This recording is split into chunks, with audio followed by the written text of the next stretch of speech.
Hey guys, this is Sumit. I welcome you to my channel Let's Grow with English where you get multiple sentences and structures that help you to learn English. So आज की video दोस्तों हमारी होने वाली है Dussehra vocabulary. जैसा कि दशहरा बहुत पास ही आ रहा है, सो हमें कुछ उसके वर्ड्स सीख लेने चाहिए ताकि हम उसे इंग्लिश में भी बोल सकें। So let's start it without any further adieu.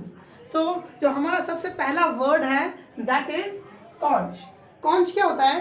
Conch हमारा मंदिर में जो पंडित होते हैं और उनके पास शंख होता है, शंख शंख को बजाया जाता है, सो उसे हम कॉन्च कहते हैं। कॉन्च शंख होता है हमारा। अगर आपको कॉन्च बजाना है तो आप कहोगे ब्लो द कॉन्च।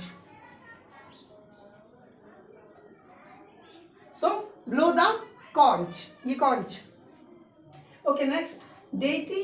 डेटी क्या होता है? देवी देवता को हम डेटी बोलते हैं। देवी देवता, देवी देवता को हम डेटी इन इंग्लिश बोलते हैं। सो चैंट एंड इसको हम पढ़ते हैं शाम। शाम, PSHLAM, बहुत ज्यादा साइलेंट वर्ड्स है यहाँ पर। सो शाम बोलेंगे, इसे चैंट कहेंगे। सो शाम क्या होता है? हमारा भजन और कीर्तन, इनको हम कहते हैं इंग्लिश में शाम। और आप चांट भी कह सकते हो। चांट आपका वर्ब के सेंस में भी इस्तेमाल किया जा सकता है। दे आर चांटिंग द शाम, वो भजन कीर्तन चैंट कर रहे हैं, आप ऐसे कह सकते हो। नेक्स्ट देख लेते हैं डीमन। डीमन या फिर डेविल। डीमन क्या होता है? जो राक्षस होता है, जो जो असुर होते हैं, हमारे धर्म में असुर होते हैं, सो उसे हम डीमन कहते हैं या फिर हम उन्हें डेविल कह सकते हैं, डीमन, राक्षस। नेक्स्ट देख लेते हैं आइडल। आइडल वर्शिपिंग होती है हमारे इंडिया में, जिसका मतलब होता है मूर्ति पूजा। आइडल मतलब जैसे शिव जी की मूर्ति या फिर किसी भी एक गॉड की मूर्ति को हम आइडल कहते हैं। अल्टर। अल्टर क्या होता है? अल्टर का मतलब होता है जिस जगह पर हम उनका आसन लगाते हैं, जैसे कि भगवान का आसन लगाया जाता है वहां पर, उसे अल्टर कहते हैं। जहां पर हम सारा चढ़ावा चढ़ाते हैं उस जगह को अल्टर कहते हैं। जैसे कि मैं एक मूर्ति लगाता हूँ और मूर्ति के बगल में जहाँ मैं प्रसाद रखूँ, बाकी सारी चीजें, माला, फूल माला रखूँ, तो उस जगह को हम कहेंगे अल्टर। नेक्स्ट देख लेते हैं ऑफरिंग्स। ऑफरिंग्स क्या होता है? जो कुछ भी हम मंदिर में लेकर के जाते हैं और भगवान के ऊपर अर्पण कर देते हैं उसको, या अर्पित कर देते हैं, तो उसे हम कहते हैं चढ़ावा, ऑफरिंग्स। जो भी हम कुछ लेकर के आते हैं उन्हें ऑफरिंग्स कहते हैं। इनकारनेशन। इनकारनेशन क्या होता है? इनकारनेशन जब धरती पर पाप ज्यादा बढ़ जाता है तो हमारे जो देव लोग होते हैं वो दोबारा से पुनर्जन्म लेते हैं, उसे कहते हैं अवतार, जिसे आप अवतार कह सकते हो, अवतार। सो अवतार को इनकारनेशन कहा जाता है। सो इनकारनेशन मतलब अवतार, जैसे कृष्ण भगवान ने अवतार लिए थे। सैल्वेशन क्या होता है? सैल्वेशन का मतलब होता है मुक्ति पाना। जैसे कि जब हमारे जो देवी देवता है उन्होंने राक्षसों का वध किया था, उनको मार डाला था, वध करने को हम कहते हैं स्ले, वध करना। सो उनको मार डाला था, उनको क्या मिल जाता था? मोक्ष मिल जाता था। मोक्ष मिल जाने को हम कहते हैं सैल्वेशन। और इसके बाद pavilion with decoration. Pavilion with decoration क्या होता है? जहां पर हम रामलीला करते हैं, उसको जो पंडाल लगाया जाता है पूरे में, जहां पर हम रामलीला कर सकते हैं, बहुत से लोग आकर के बैठते हैं, उसको कहते हैं हम पवेलियन विद डेकोरेशन, जिसे पंडाल कह सकते हो आप, पंडाल।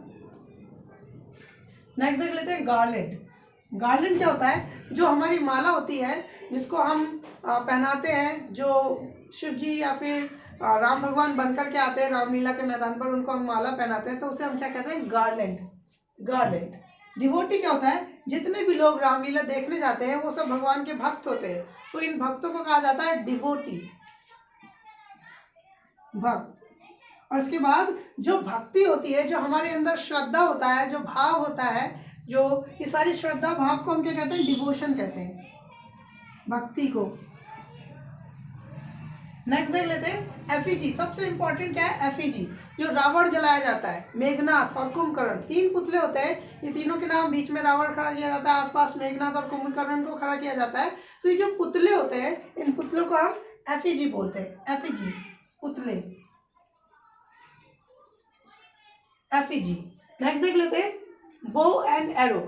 सो रामलीला के मैदान में सबसे ज्यादा बिकने वाला जो आइटम है, जो टॉय है, खिलौना है, वो बो एंड एरो है, जो धनुष बाण जिसे हम कहते हैं, धनुष बाण, धनुष बाण। सो क्विवर, क्विवर क्या होता है? अब बाण को रखने के लिए, बाण क्या होता है? तीर को कहते हैं बाण, बाण मतलब तीर। सो तीर को रखने के लिए एक तरकश होता है, उसे हम हिंदी में तरकश कहते हैं, जिसमें वो तीर रखा जाता है, इस टाइप का होता है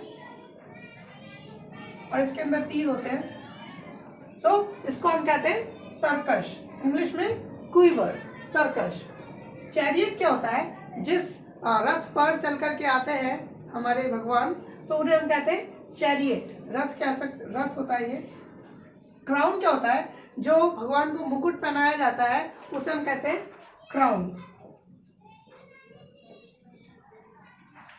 सेलिब्रेट विद पॉम्प, जब हम इस दशहरा को बहुत ही धूमधाम से मनाते हैं तो उसे कहते हैं celebration with pomp, celebrating with pomp, बहुत ही खुशी से, बहुत ही धूमधाम तरीके से मनाना, उसे कहते हैं सेलिब्रेट विद पॉम्प। नेक्स्ट देख लेते हैं अरीना या फिर सो जो हमारा नेक्स्ट वर्ड है वो है arena and battlefield. So arena battlefield दोनों सेम वर्ड हैं, जिसका मतलब होता है जहां पर युद्ध किया जाता है, रणभूमि को हम कहते हैं अरीना या फिर बैटलफील्ड।